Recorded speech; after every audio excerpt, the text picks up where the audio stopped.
Bonjour à tous, ici Adrien. Dans cette vidéo, on continue notre série découverte sur les commandes Linux de base. Et aujourd'hui, on va s'intéresser à la commande install. C'est une commande qui est disponible dans toutes les distributions Linux puisqu'elle fait partie du paquet Core Utils installé par défaut partout, et vous allez pouvoir utiliser cette commande install pour copier des fichiers et définir leurs permissions. Donc en gros, avec install, on va pouvoir combiner un cp, un chmod, un chown pour copier le fichier, changer les permissions, changer le propriétaire, le groupe, etc. Alors, bien que cette commande porte le nom install, elle ne sert pas du tout à installer des paquets. Donc attention également, c'est pour ça que je vous fais cette vidéo, c'est parce que si vous avez l'habitude de créer des alias dans votre fichier .bashrc, zshrc ou autre shell, ne faites pas un alias qui s'appelle install pour faire un raccourci vers la commande dnf install, apt install ou éventuellement un pacman-s sur des Linux, parce que c'est une vraie commande qui existe et si vous faites un alias, elle risque d'interférer pour votre utilisateur en cours avec la réelle commande install. Cette commande, donc, elle est très pratique et on va souvent la retrouver dans les scripts d'installation ou des fichiers makefile par exemple, des fichiers qui automatisent l'installation d'un programme, l'installation d'un programme. Et puis c'est cette commande install qu'on utilisera dans les fichiers spec pour faire des paquets RPM et installer des fichiers d'un programme précédemment compilé. Voilà. Alors cette commande install, elle a éventuellement des options à notre disposition. Et puis, vu que ça permet de copier des fichiers, on aura forcément une source et une destination à la suite de cette commande. Voilà.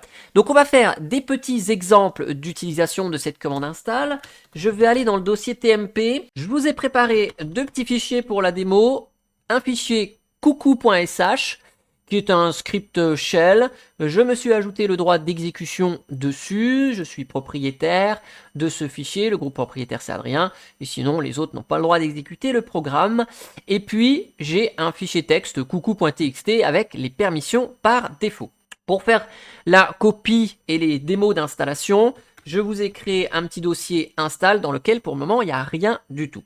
Donc, si j'utilise la commande install, de façon tout à fait classique, je vais utiliser une source et une destination.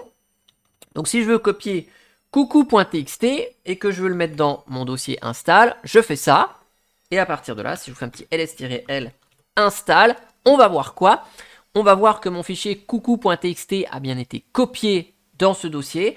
Par contre, vous voyez que install applique des permissions par défaut, qui est rwx, rx, rx. Donc tout le monde peut lire et exécuter ce fichier et seul le propriétaire peut écrire. Donc vous voyez que la commande install, elle change les permissions du fichier pour mettre ces permissions par défaut. Si je vous fais la même chose avec le fichier .sh, hop, et que je vous refais un petit ls-l, vous voyez que les permissions sont identiques, alors que les permissions des fichiers source ici ne sont pas celles-ci. Vous voyez, les permissions là sont différentes. Donc, install a une fonctionnalité qui, sur mon système, applique ces permissions par défaut. Alors, je vais supprimer ce qu'il y a dans le dossier install. Et si, par exemple, je veux appliquer des permissions particulières à mes fichiers, par exemple mon fichier txt, je veux le garder avec juste le droit de lecture pour tout le monde. Donc, je devrais faire un cp mon fichier, coucou.txt dans install, et ensuite, qu'est-ce que je ferai? Je ferai un chmod 444 pour la lecture à tout le monde de install coucou.txt. Et bien ça, je vous laisse la commande ici, là-haut. On va pouvoir le faire one shot avec un install, lui dire je veux changer les permissions avec l'option "-m pour mode", d'où le chmod. Ici, on va changer le mode, donc les permissions. Je veux en permission 444 et je copie quoi? Coucou.txt dans le dossier install.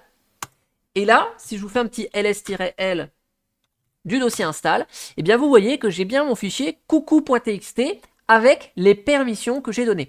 Donc dans les scripts d'installation, on va pouvoir faire le cp, faire le chmod Et ces deux commandes-là, en fait, sont résumées en une seule, c'est cette fameuse commande install. Alors, je vous fais pas de dessin, hein, mais on a la possibilité d'appeler le fichier d'un autre nom, hein. Il suffit juste ici de mettre un autre nom, test.txt, et là, il n'y a pas de problème. Ça copie, ça renomme le fichier en même temps, et ça applique les permissions. Donc ici, je vais resupprimer ce que je viens de créer, histoire de faire un petit peu de ménage. Bien. Alors, si vous voulez copier plusieurs fichiers d'un coup, on peut tout à fait faire ça, hein. Voilà, hop, ici, et donc là, ça va me copier les deux fichiers coucou. Ici, voilà, les deux fichiers ont été copiés, évidemment, avec les permissions en conséquence. Donc ça, c'est OK. Avec la commande install, on va pouvoir faire aussi l'équivalent des fameux mkdir, hein, donc de créer des dossiers avec des permissions, tout pareil. On va utiliser l'option "-d", et donc là, si par exemple je veux créer une arborescence dedans, je vais pouvoir le faire dans le dossier install, voilà, dossier 1, dossier 2, dossier 3, alors qu'il va me créer automatiquement toute l'arborescence ici. Et si je vous fais un petit ls-l de install, j'ai mon dossier 1, dans dossier 1 j'ai bien dossier 2, et dans dossier 2 j'ai bien dossier 3. Donc il m'a créé toute l'arborescence one shot. Donc on peut l'utiliser, cette commande install, comme on pourrait utiliser le mkdir de la même façon. Et donc évidemment, si je veux créer un dossier 777 par exemple avec toutes les permissions, et ben, je vais pouvoir le faire avec la commande install-d-m 777, voilà, hein, et ici je vais créer mon dossier, donc avec l'option "-d", et évidemment ces options avec "-m sont cumulables pour créer le dossier avec des permissions particulières. Et donc, on va terminer cet petit exemple avec une commande beaucoup plus complexe. Donc là, je vais mettre un petit sudo devant parce que vous allez voir ce qu'on va faire. On va installer quoi? On va installer notre fichier coucou.sh et on va l'installer dans usr local bin et je vais l'appeler coucou pour créer une commande sur mon système qui s'appelle coucou. Aujourd'hui, la commande coucou, elle n'existe pas. Donc, ce script-là, je me dis, bah tiens, je veux créer ma commande coucou qui affiche coucou à l'écran. Et donc, ce script-là, bah, au passage, j'ai envie de lui changer les permissions. Donc, pour changer les permissions, -m.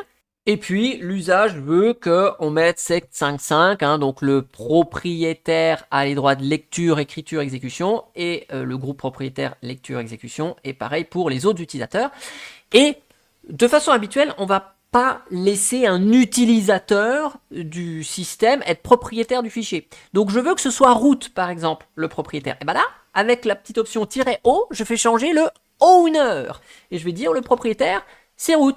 Et puis je vais changer aussi le groupe propriétaire. Et je vais dire que le groupe propriétaire de ce fichier coucou que je vais créer dans usr local bin, eh ben, c'est root aussi.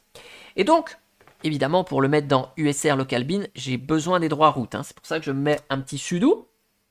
Et donc là, si je regarde ici, si je fais un petit ls-l de mon coucou.sh, qui était le fichier source, et que je vous fais un petit ls-l du fichier de destination, et bien qu'est-ce que vous voyez?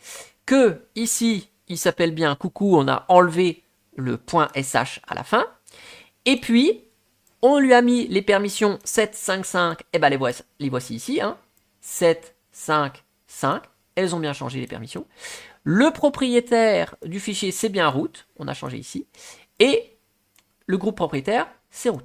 Donc là, c'est l'équivalent de toutes ces commandes-là, en fait, c'est l'équivalent d'un cp de coucou.sh en usr local bin coucou, plus de la commande chmod 755 de ça, plus de la commande chown root de ce fichier-là, plus le résultat de la commande chgrp